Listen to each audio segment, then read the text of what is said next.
Hello and welcome to another episode of Wheel of Horror, the podcast where two best friends normally spin a wheel once a week and it normally chooses the horror movie. But you know what? We've realized we've done about 300 episodes and you guys don't really know that much about us. So we thought we'd take the time this week and maybe next week where we're going to interview each other and just kind of walk through this story of Erik and Alec and our lives individually. And, just more about us. Not solely about horror films. So yeah, our lives are like horror films. We can say that, right? I mean, they're like as close as horror as it can get. Sometimes. But today we're going to be focusing on Erik Michael Mazurick. Yeah, do you want my social while you're at it? Like, what do you want to know about me? I mean, I feel like you should give your social, your address, a mother's maiden name. Just give it all out here, First car, for its past name. I got it all. You guys, just take it at this point. Why not? Yeah, but basically, we're just going to kind of go through your life, Erik, and just the things that make you, you, and we'll learn some fun things along the way. But yeah, Erik, so you were born April 16th, 1990. Erik Michael Mazurick. You were 15 pounds? What were you? It's 12. Yeah. Held a record at New Britain General Hospital for quite some time. Do you know who broke that, or? I have no idea, but there's a joke. Like, oh yeah, you hold a record, and my poor mother. I don't know if they sent by the way, you've been dethroned by this baby. Yeah, it's like, jeez, all right. Is this Samoan? It's like, oh, okay, all right, interesting. Okay, yeah, I knew Britain. Where were you born, Erik? Where did you grow up? Where was your first house? So I lived in Bristol until I was about 3. Obviously, I don't remember any of that. And then Avon, Connecticut. Moved there when I was 4. Lived there pretty much, until college, and then went to Sacred Heart in Fairfield, Connecticut. I was always Connecticut. Proud of Connecticut right here. Erik, proud of Connecticut. Wait, you're jumping. You literally just went, I was born, I'm in college. Hold on. We got way more to get to. I don't know. You were born in Avon, or you were born in Bristol, and then you moved to Avon. Okay, so let's start there. Okay. You're like, all right, now we're in 2023. No. So you're born in Bristol. You've got an older sister. Mm-hmm. She's amazing. She's an author. I can't even tell you the amount of books. Over 10 books. And she was born with cerebral palsy. So I have a sister with a disability who is like the love of my life. I love spending time with her. So many trips to Disney World. So many great memories with her. She's as good as a sister as you can ask for. She's amazing. Pretty bad sometimes. I think so, for sure. No, yeah, she is amazing. So funny, so talented. I mean, Gemma, the whole book series that she's made. I mean, she's made more than just that, but that's the one that, stands out to me. And strong, too. Like, she used to, in the pool, she used to, wrap her legs around me and, hold me underwater. And there was a time when I thought she was going to kill me. So, she's very strong, too. Oh, and we've told this story in the podcast, but she punched Mike in the face. Oh, really? That's a classic story. 3rd grade, Mike was drawing a picture. I stood up, my sister was looking to punch me in the balls and just clocked Mike, full on right hook. And just the amount of blood that came out of Mike's nose it was a horror movie. It was bad. But, okay, so you're in Avon, you've got your sister Shannon, you've got your parents. Yeah, I got my mom and dad. Yeah, my dad was sick throughout my childhood. He had multiple sclerosis. Later passed away from leukemia when I was 18, when I was in college. But me and my dad were just best buddies, watching movies all the time. I thought, we really could do, because my dad really didn't leave the house much. So we'd always just watch movies. We'd watch South Park. He introduced me to movies. He introduced me to being creative. He introduced me to horror, too. We watched, I don't know what probably Killer Clowns from Outer Space was the first one. He used to joke around with me when I would freak out by the music and run behind the curtains or whatever blades that we had for the shades, and I'd hide behind those because he'd play that music and I'd freak out. But yeah, kudos to my dad for introducing me to just movies and passion for film and horror in general. Yeah.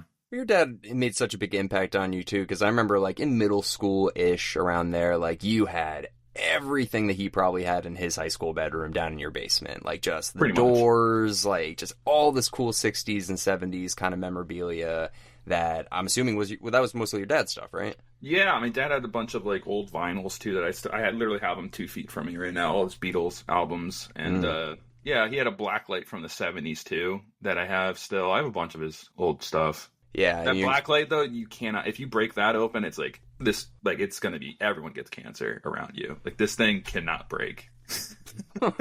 It's so I can't even imagine the radiation from that thing. Still works. So, okay, so you're growing up in Avon. You got your sister Shannon, your dad Michael. Your dad obviously made a big impact on your film, interests and music, and just made a big impact on you. And then you got your mom Judy. Yeah, my mom Judy. She ran the show.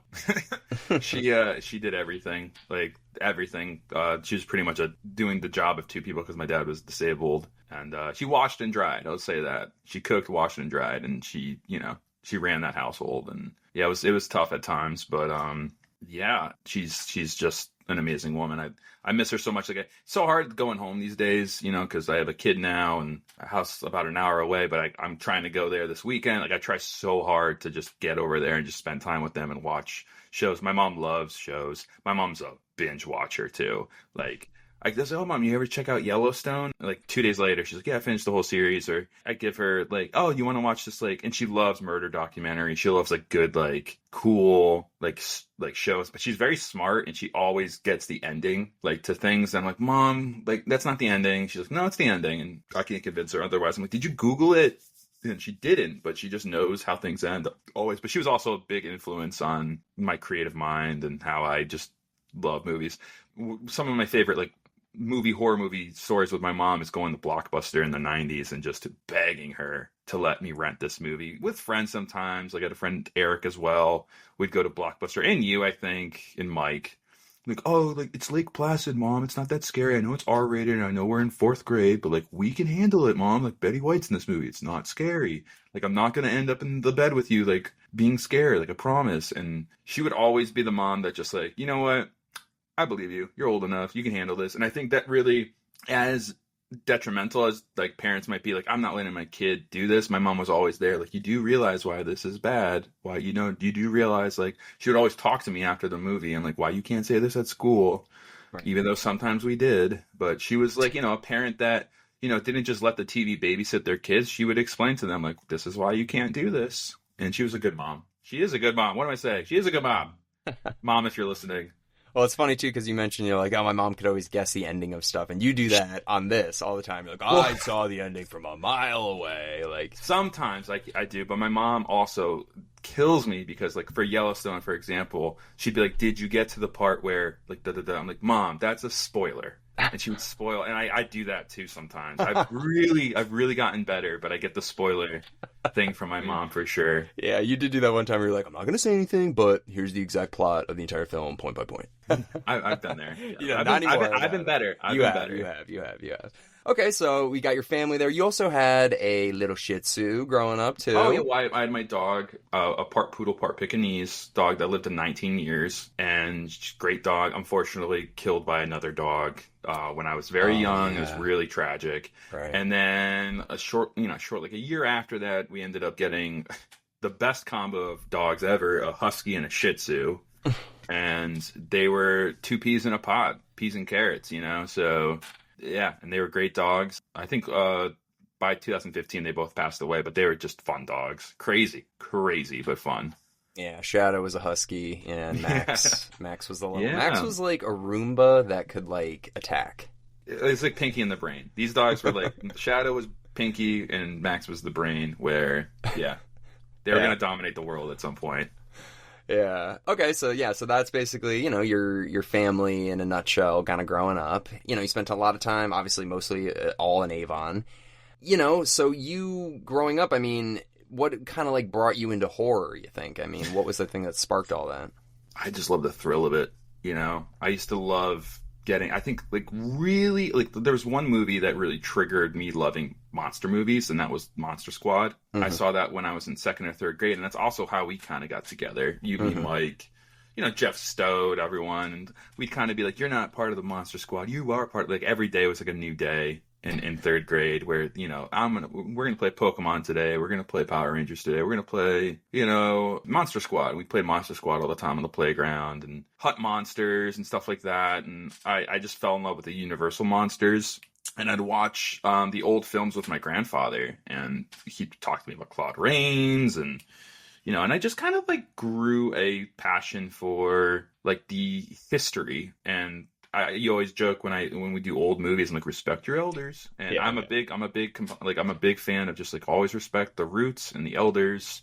And I love the old movies. And when I watch new movies, I'm like, well, that derives from this movie. That derives. And so I have a little bit of a knowledge of the timeline of films, I guess. Yeah, I mean, I know your mom's dad, Kenny, like he was a huge influence on you, and he would show you a lot of old stuff, old TV shows, old movies, old music, and yeah, because you used to love Universal stuff even when we were younger. You know, you'd always talk about I had the plush toys. I had all these like different, like, I used to love the Universal monsters. It was just like a hobby of mine. Yeah, no, and then, you know, so it's nice to see, like, where all of this comes from, you know, like your family just showing you things, and growing up in spooky Connecticut. I mean, do you remember, like, because you lived in a weird area for trick-or-treating, so, like, when we would go trick-or-treating... We get 2 or 3 trick-or-treaters a year. I'd never had trick-or-treaters, ever. Yeah, so you would always come to, like, Spencer's neighborhood, or we would always go to different neighborhoods, because, yeah, your street was kind of tough. But do you remember, like, your first kind of, not Halloween, but, like, the costumes that you remember getting excited about when you were young? Oh, yeah. I was a Dracula, and my sister was, like, a witch. I was a devil, and my sister was, like, a ghost or an angel. And, like, we'd go to my grandma's neighborhood. Like, we'd go to my grandma's house first, and we'd trick-or-treat there, and she'd give us, like, a ton of candy. And they would have trick-or-treaters insane while we were there, where they would run out of candy. And we'd then go to my cousins down the street, and we'd go trick-or-treating there. And, I mean, something about Halloween, there's a nostalgic piece to it. There's, like, great memories. There's a family piece to it. And there's just a fun piece to it. Like, hey, I get to stay up late at night and go door to door and get candy and dress up. And it's a great time to be a kid. Especially in Connecticut, too. I mean, you know, obviously there's so many places. Everybody trick-or-treats everywhere, but something about New England specifically, I mean, you know, you've got, like, the orchards for apple picking. There's pumpkin hay rides and pumpkin patches everywhere. And, you know, you would go to Lake Compound, to the Big E, like, all that stuff are in October. It was great. Don't get me started on, like, so I started my Lake Compound's Haunted Graveyard legacy in 2004 or 3. No, definitely 3 or 2. 2002 or 3. I went to Lake Compounds pretty much 15 years in a row to Haunted Graveyard. Like, I always was like, I can't wait for, like, a news station or someone interview me and be like, so how many years have you gone to Haunted Graveyard? Like, every day of my life, I go to Haunted Graveyard. Every day. And somehow I get that southern accent. Like, every day of my life. It gets spookier and spookier. Well, you made a t-shirt, didn't you? No, I never made a t-shirt. I always joke. But honestly, it's so funny because the year before COVID, I couldn't go because of work. And I was so devastated. And also, I had one more week to go, and it was a rain out. So they closed. So I was like, I lost I was going to go 16 years. I didn't make it. And then the following year was COVID. And so they were closed. But however, we went last year. So it's that there's still I think I would like to say I'm a 16 or 17 time Haunted Graveyard consumer for sure.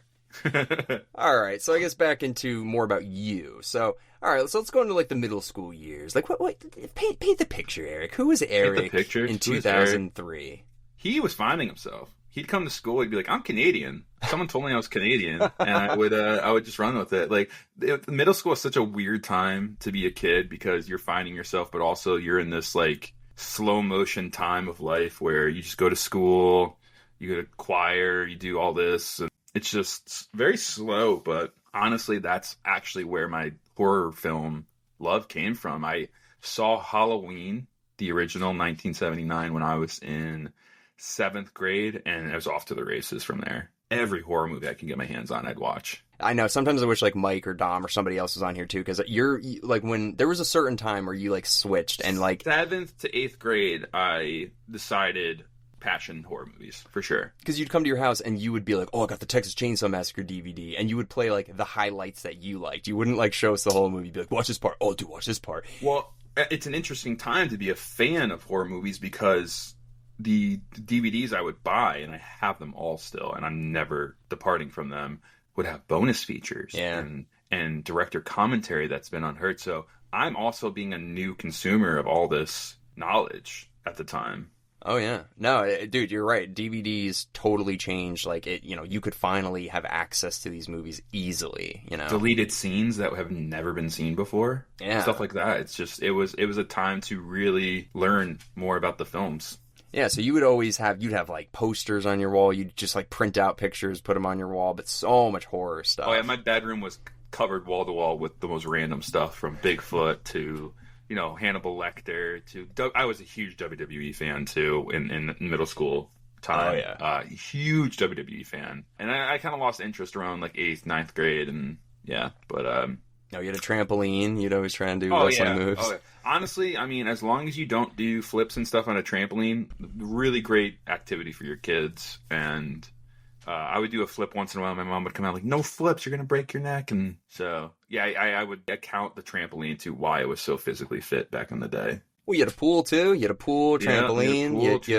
I lived the American dream, Alec, as a kid. There's no doubt. You even had a rusty old swing set. Who didn't? Who didn't have the tetanus? The tetanus was, Yeah. No, you had a lot of fun stuff. And that was another thing, like your basement, you would always throw really fun Halloween parties, where you do like bobbing for apples and you would deck out your basement. And I love Halloween parties. One of my like favorite things was throwing Halloween parties. I just loved fun. Yeah, and you did a great job. Your basement, because your basement was like Eric Foreman's basement from that 70s show. Like, we spent so much time. We never drank. We never were the kids that were like, let's drink. Like, no, it was not about drinking. It was just about getting together, having fun. Like, my house was not a drinking house. It was let's just try to pull an all-nighter, play video games, just like play board games, let's hang out, let's play this, play that.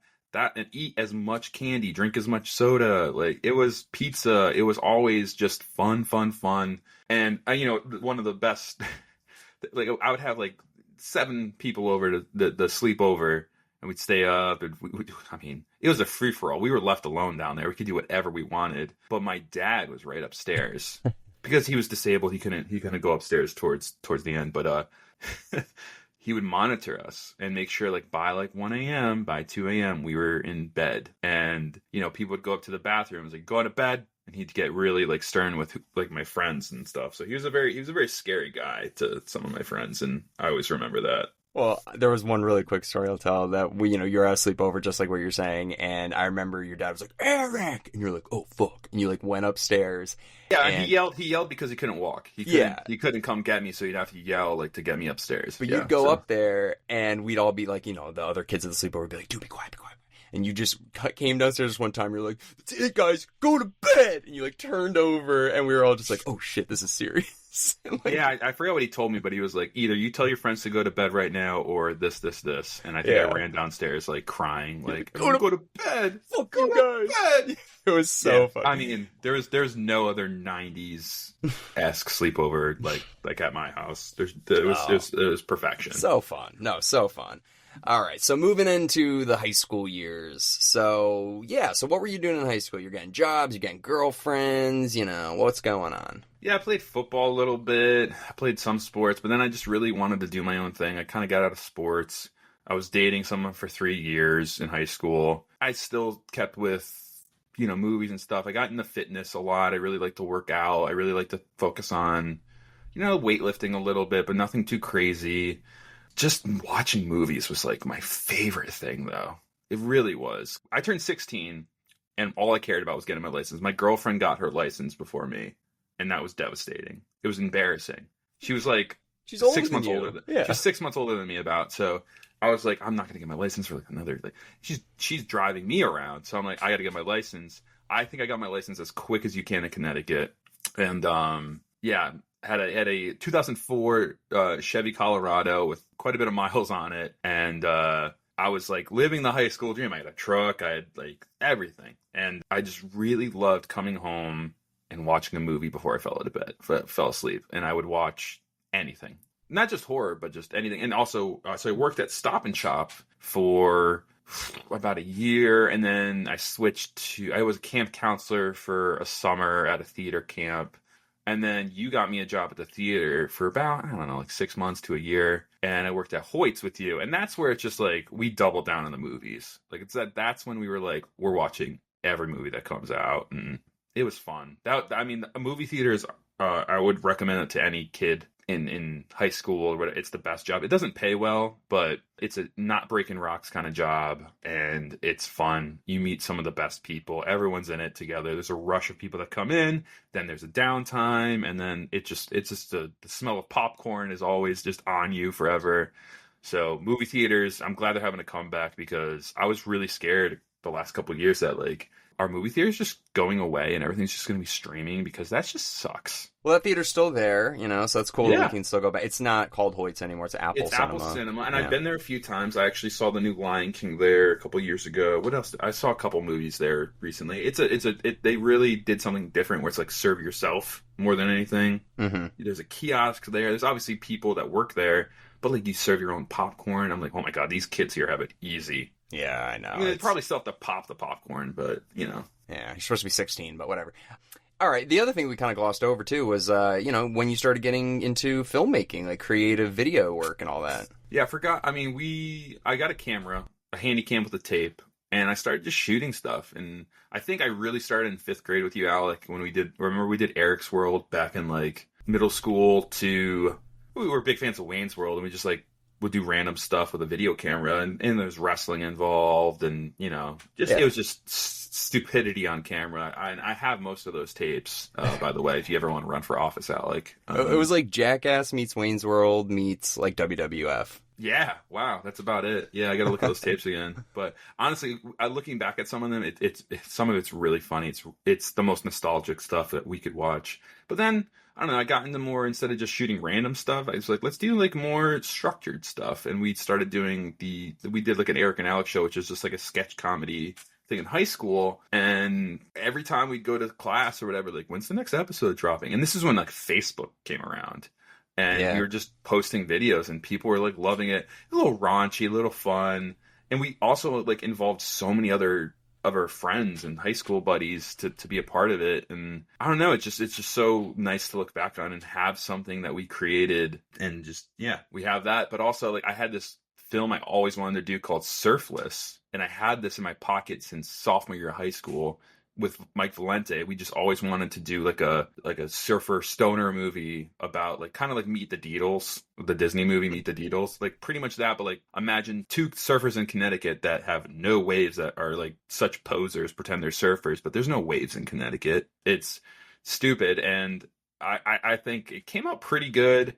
And we ended up showing the 45, 50-minute film at the theater we used to work at, and it was just a special night. So I really enjoyed that. And then, we also did another film together in college, but I'll just leave it at that right now. So that was really, and we made like shorts. Obviously, we made the Eric's World, and then we did like the Furby short and all these weird little shorts. And Eric's then Tear-Free Shampoo, remember that? Yeah, like all these little stupid sketches, and people thought they were funny. And then I remember, we started doing the Erik and Alex show, and then it advanced to a short film, then it advanced to a feature. So like we just kept trying to challenge ourselves, and it was just fun. It was TikTok before TikTok was around. Like could you imagine us with TikTok in high school?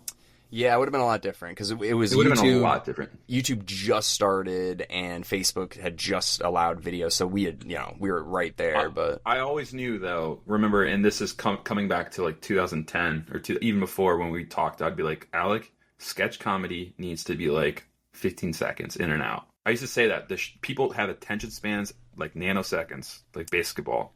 I know, and it really got there, right? Yeah, I mean, it's not good, but it is what it is. No, but anyways. But I mean, it is clever, a lot of what people are putting out, and it is cool. All right, so then, so you graduate high school, you move on to college. I'd stay close to Connecticut because my dad was not doing well. I didn't want to be too far from my family. And I went to Sacred Heart University in Fairfield. My uncle brought me to a bunch of schools, like showed me, toured. Went to Fairfield. I had an audition for Juilliard that I never did. I got kind of talked out of it by my dad. My dad was like, you don't want to go to Juilliard. It's not your style. And I think he was right. I feel like I would have dropped out right away, even if I got in, which I don't imagine it. But I did land an audition. But, I mean, that's something that's in the back of my mind. Like, coulda, shoulda, woulda. Could you imagine my life now? I just don't know. But, I went to Sacred Heart University in Fairfield, went to college, went to orientation, and there was someone there who pretty much just pulled me aside. And he's like, "You in any sports? You look like a healthy, like fit guy." And I was like, "Nah, I'm not." And he got me in the club rugby. Probably the best decision I have made at college is joining that team because I have so many great friends. Not meeting Shannon. What? Not meeting Shannon? Well, no, that's kind of how I met Shannon because okay. One of my rugby buddies ran for student government and talked me into running into student government. Not talked me into, but like intrigued me into running for student government. I did, and that's how I met Shannon. Oh, okay. That they're like, this is the best thing that I did in college. It all lines up, man. The best thing to do in college when you go to college is join something right away. Yep. Because everyone in college is looking for connection and friends. Right. So the more you get involved with right off the bat, the better off you'll be. Totally agree. So you're doing rugby. You made a lot of good friends. You guys were party animals. I visited you a few times, and it was disgusting. My sophomore year, I lived with 12 rugby guys in a suite. We got written up countless times for just like hygiene and just like general disgustingness. But I was also in the choir. I did the choir for 4 years as well. Sang like a songbird at church. And I enjoyed the choir as well. I met a lot of good people there. Yeah, so you're a party animal. You had a pretty like a standard college experience. Just like it was like a very insulated school that, there was the sports. Everything was built around the school. You know what I mean? Yeah, but I was responsible when I went to every class. I was never like, oh, I'm skipping class. And I graduated with all my credits and high honors and everything, and I did not take advantage of it. I had my fun, but I was also a responsible student. Oh yeah, no, I did not. I that's exactly what I meant. Like you had a party time, but you were a very good student too. There's a balance in college. Yeah. You know? Oh, and I feel absolutely. like a lot of parents don't let their kids they don't get on their kids like, hey, like if you don't I know people that were falling behind and like on academic probation at times, and they just dropped out, and I'm like, how do you let that happen? I know. Yeah. Yeah. Okay, so you're on the rugby team, you're in the choir, you're going to school, you're having a good time, you're meeting people, and then in the summers, you're making films. Like you're taking your time off to be productive, which is good. Yeah, I mean, you just kind of lose your mind in the summer, especially. You had it good because I left Hoyts kind of not on a bad note, but you had that job to go back to during spring break in college, even for 2 weeks. I had nothing, and no one was hiring hey, come back for So I kind of was out of a job aside from work study. So I'd kind of just do film and try to be as creative as possible. Yeah, and we made Mission Impossible in 2010 that summer, which was an hour and 40-minute feature edited on a shitty MacBook that was barely functioning on tape. It was all tape based, and I'm just impressed that we pulled that off.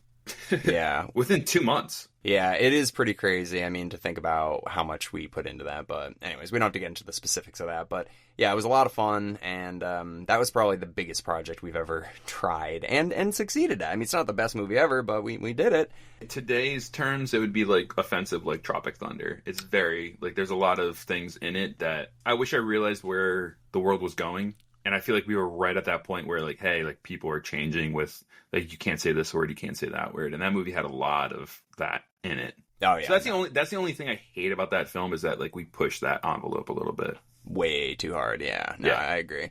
All right. So anyways, then at the end of college, you meet.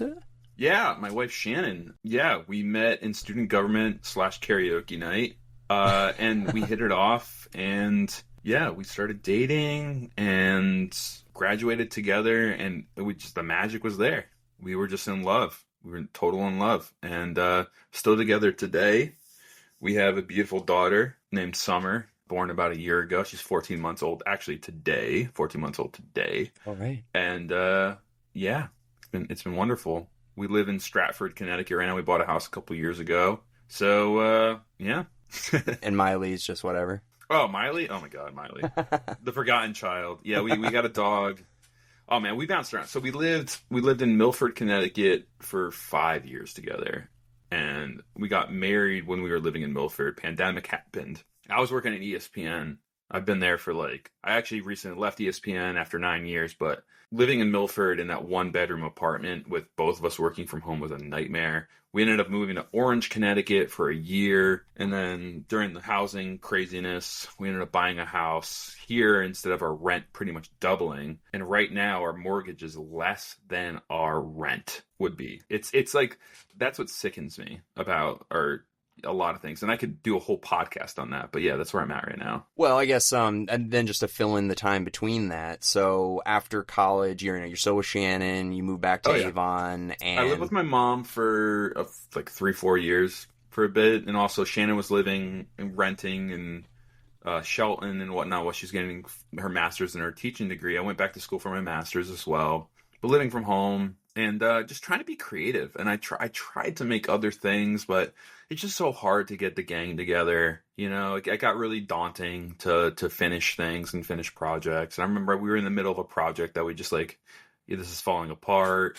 So I kind of took a step back from that, but I was working in a security booth for a while under your grandfather's company, Murphy Security. I was there for a few years and kind of just paid the bills, was again not breaking rocks. And then I went from that and I landed a job at ESPN, and I started off, my position was a project part-time production enhancements assistant. That was my job title, bottom of the barrel. And I worked my way up to a creative producer 2. And then I recently left ESPN this past April just to switch gears. Just to, I don't know. It's hard because I went to a bachelor party this past weekend and I was with all the guys from my job and they're all like, "Oh, we miss you, we miss you." And I'm like, yeah, who knows? Something can happen. But right now I just need to see what else is out there. No, I know. I mean, I've obviously known you since you started there, and I think it was the time, So. Yeah, I mean, I really wasn't growing as much. The people there are the hardest working people in the world at ESPN. I see all kinds of... You go on Twitter and so many people are like, ESPN layoffs, oh, I hope these people lay off more. And it's you don't wish layoffs on people. And these are great people. And it's just... How do I phrase it? It's just the way corporations are going right now in this climate is tough. It's just tough. After the pandemic, movies, parks, Disney's having a rough go right now. But I wanted to just step away because I knew it was just going to stunt my growth. It was smart, and, one door closes, another one opens. You're young, you still got plenty of years ahead of you to do what you want to do. So I think it was smart for you to leave that company. And it's great for your resume. You have an amazing resume now. So it's just a lot of doors. I was a graphics producer for Monday Night Football for the last 3 seasons. And some of the, I don't know if anyone's a football fan out there, but everyone knows the Monday Night Football crazy graphics. I would help produce them. There's an animator out in San Diego who just pumps them out like insane. I would help with the sound design, help with the coordination, get it to the trucks on site. And sometimes we'd make it by the skin of our teeth. We'd send those graphics out, last minute, and everyone would be like, "Is this safe? Is this kosher? Are we gonna get flack on Twitter?" And it's just air it. And we just air it. And I sometimes, there's one time, Alec, I swear to God, I had a sales request for a Mandalorian lower third, which is, something that pops up from the bottom of the screen just as a promo. So I'm on my way to my mom's just to visit, and I got all these there's so many errors in this, here's a new one. It's airing in a half an hour. I literally veered off the road to the Dunkin' in Unionville, hooked up to their Wi-Fi, posted it, delivered it, got to my mom's, which is literally a mile down the street, and saw it air the second I walked in her door. Wow. And it's no one knows that went from my computer at Dunkin' to Denver, which is what the week 1 game was. It was, I think, Denver-Seattle, to on air. Yeah. And I'm laughing no one would ever know that. I'm sure stuff like that happens a lot. That people are just insane. Yeah. I hear horror stories about just production hiccups, but yeah. Well, really quick, last thing that we kind of forgot about. But we did a horror short too after college, which was probably the only horror thing we've ever done. That was when I was in my creative mode. The Postman. Yeah. And it was a good idea. I think we cast it wrong for you and I. You think that? You still think that? I definitely do. You think we should have switched McConaughey and what's his name? Oh, Harrelson and True Detective kind of style. I mean, they could either be. I just think because I play the killer in that, and I'm a weird, creepy guy in that, and that's fine. But you and I fighting, it just, I don't know, it didn't seem realistic. But Anyways. Yeah. Well, you couldn't choke me out at the end. That's what I mean. Like, it just doesn't seem like a real fight. But anyways. I gotta watch that again. It's been a while. Yeah, it's pretty weird. But, all right. Well, do you, I don't know, is there anything, we kind of caught up to where you're at now with, you're in Stratford with your house and your baby and your wife and dog and you're, looking for a new job now. But, yeah, I have a great gig now at Salt Media. It's just like working with different social media companies and clients and stuff. I like it, and I'm working with another ex-ESPN employee, and it's fun. But just looking for the next career step for sure. Yeah, and it'll definitely come. But for now, I mean, it's quite a journey you've come on, Eric. We come from little boy in Bristol to big man in Stratford. Little 12-pounder to, yeah. I actually lost weight this week, so just throwing it out there. Yeah. Well, is there anything else you want to add into to the story of Eric that we missed? The story of Eric, our friendship. I'll just say, we've been friends for how long? 25 years onwards? Probably just about, yeah. Yeah, you're my best friend, Alec. Love you. And love you too. Yeah, nothing else besides that. And for anyone listening, just thank you for being a part of the Wheel of Horror. This has been a passion project of us, and we started it during the pandemic when we had a lot of time, and time is running thin these days. I mean, right, Alec, you're busy as hell. Yeah.